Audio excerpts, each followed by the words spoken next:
만수르가 진정한 부가 무엇인지 보여주겠다고 했을 때 뒤에서 조용히 웃고 있던 카타르 국왕 타밈. 그런데 이런 타밈조차 이 남자 앞에선 통장 잔고 열기가 조심스럽다고 하는데요. 지구상에서 가장 돈이 많을 것으로 추정되는 영순위 후보. 그래서 닉네임조차 미스터 에브리띵인 남자. 오늘은 무함마드 빈 살만 알 사우드 이야기입니다. 자, 이제 만수르와 타밈 편을 봤다면 그의 이름이 어떻게 이뤄졌는지 보일 건데요. 무함마드는 그의 이름, 빈 살만은 살만의 아들이라는 뜻, 알 사우드는 그의 가문 이름입니다. 외국에서는 무함마드 빈 살만의 앞글자를 따 보통 MBS로 부르는데요. MBS는 1985년 현재 사우디의 국왕인 살만의 8번째 자식으로 태어났습니다. 그의 가문 이름 사우드에서 볼 수 있듯 사우드는 사우디를 통치하는 단 하나의 거대 왕족 세력입니다. 심지어 그가 나온 대학 이름조차 킹 사우드 유니버시티일 정도이니까요. 어쨌건 이런 엄청난 비브라늄 수저를 물고 태어났지만 그는 8번째 자식이자 칠남이었습니다. 참고로 그의 아버지인 살만도 MBS가 태어났을 때는 사우디의 국왕과는 거리가 멀었습니다. 그는 사우디의 초대 국왕인 압둘 아지즈의 25남이었는데요. 그래서 무함마드는 평생 호화스러운 생활을 하기엔 무리가 없었지만 사우디의 넘버원이 되기에는 갈 길이 멀어 보였죠. 어려서부터 MBS는 아버지와 매우 친하게 지내고 해외로 유학을 가서 고등교육을 받았던 다른 형들과는 달리 사우디에서 머물며 계속 아버지 곁을 지키게 됩니다. 그래서 그는 그의 아버지 살만이 가장 아끼는 아들로 거듭나게 되는데요. 그와 동시에 살만은 조금씩 사우디에서 높은 권력의 계단을 오르고 있었습니다. 원래 사우디라는 나라 자체가 1932년에 생긴 나라고 당시 사우드 가문의 정점이었던 압둘 아지즈가 초대 국왕을 했기 때문에 사우드 가문이 다 해먹는 곳이라고 봐도 과언이 아닌데요. 2대 국왕은 압둘 아지즈의 아들이 했지만 그 이후의 국왕은 형제에게 계속 이어지는 시기였습니다. 이유는 압둘 아지즈가 이렇게 법으로 만들었기 때문이죠. 가장 큰 이유는 압둘 아지즈의 아들만 44명이었기 때문인데요. 1년에 한 명씩만 나왔어도 장남과 막내가 무려 44살 차이가 나게 되는 거였죠. 물론 여기에 딸은 카운트되지 않았고요. 그래서 2대 국왕은 압둘 아지즈의 차남이, 3대는 3남,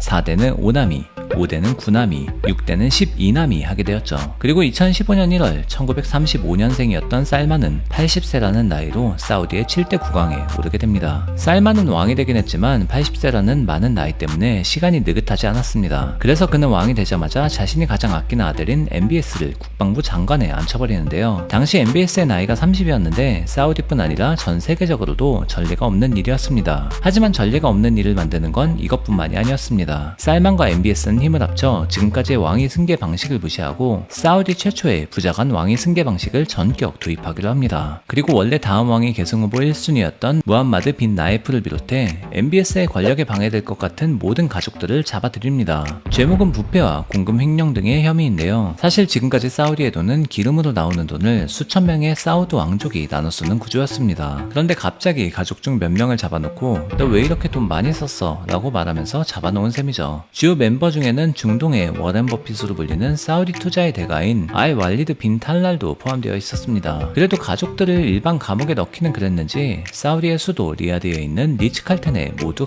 감금시켜버렸는데요. 이 덕분에 당시 리츠 칼튼에 투숙하고 있던 손님들은 영문도 모른 채 호텔에서 내쫓기게 되고 순식간에 리야드의 리츠 칼튼은 전 세계에서 가장 호화스러운 감옥으로 변신하게 됩니다. 어쨌건 이렇게 잡혀들인 사람들은 왕실에 충성을 맹세한 뒤 거액의 애국 보석금을 내고 석방되고 있는데요. 이렇게 권력을 잡게 된 MBS는 자신이 단지 미친 폭군이 아니라 사우디의 변화를 가져올 지도자라는 것을 보여주기 위해 다방면으로 노력합니다. 먼저 대외적으로는 당시 미국의 대통령이었던 트럼프와 긴밀한 관계를 통해 우방이 되는 동시에 사우디의 영원한 숙적인 이란을 견제했으며 내부적으로도 많은 변화를 꾀했는데요. 일단 여성의 권리를 엄청나게 확대시켰습니다. 원래 사우디에서 여성의 권리는 심각한 수준이었습니다. 거의 우리나라 조선시대를 생각하면 되는데요. 여성은 운전도 못하고 콘서트장이나 영화관도 가기 힘들었으며 남녀가 같이 일하는 것도 허용되지 않았죠. 그런데 MBS는 이런 제도를 다 없애버립니다. 사우디로서는 엄청난 개혁일 수밖에 없는데요. 표면적으로는 여성 권리 신장이지만 이 이면에는 여성들이 경제활동에 참여하게 되면서 사우디 내수 경제를 활발하게 일으키고 민심을 자신에게 몰게 하겠다는 전략이 숨어있기도 하죠. 또 다른 개혁으로는 지금까지 석유의 99% 의존해왔던 사우디의 경제 구조를 바꿀 것이라는 개혁인데요. 사실 사우디에는 아직까지 꽤 많은 양의 석유가 있지만 미국 미국의 셰일가스나 다른 대체 에너지의 활발한 개발로 인해 오일머니의 독보적인 입지는 갈수록 줄어가고 있는 것이 현실입니다. MBS는 이를 인식하고 더 이상 석유에 의존하지 않는 사우디를 만들 것이라고 발표하는데요. 그래서 MBS는 미래 산업을 위한 다양한 투자를 하는데 그중 가장 대표적인 것은 서울에 44배 규모의 스마트 시티를 건설하는 네옴 프로젝트입니다. 이 네옴 스마트 시티는 화석 연료를 쓰지 않고 태양열, 풍력, 조력 등의 대체 에너지로 돌아가게 하고 지상에는 도로와 자동차를 없애고 AI가 교통과 에너지를 제어하는 500조 규모의 대프로젝트입니다. 만약 예상대로 이런 대규모 도시가 완공되면 예전 사막 속의 기적이라는 두바이처럼 사람들이 네옴시티를 찾을 거라는 그의 계산도 포함되어 있었죠. 또 그는 지속적으로 부패를 저지르는 왕족을 체포해 왕족의 부패를 아예 없애겠다는 포부도 밝혔는데요. 하지만 이렇게 부패 척결과 공금 횡령을 싫어하는 MBS가 돈을 쓰는 모습을 보면 뭔가 앞뒤가 맞지 않습니다.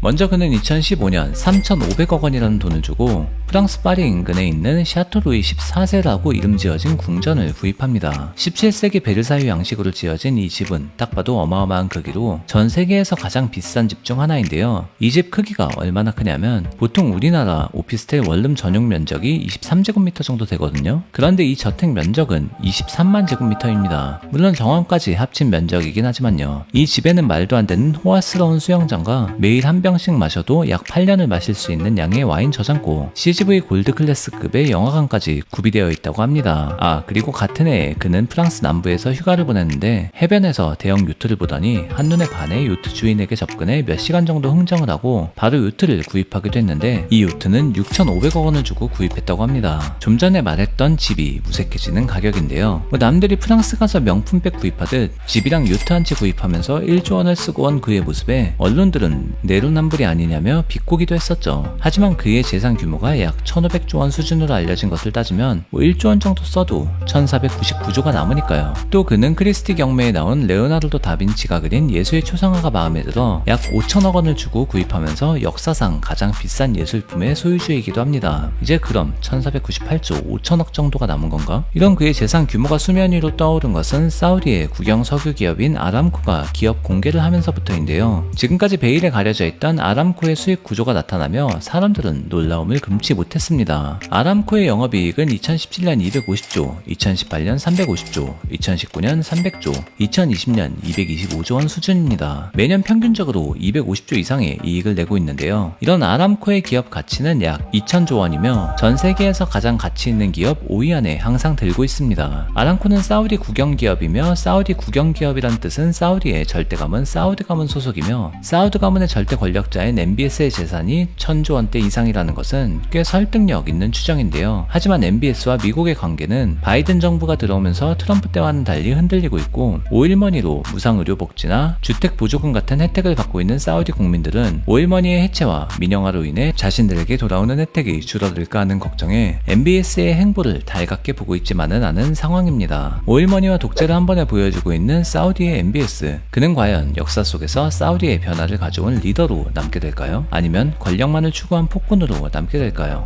여러분의 생각은 어떠신가요?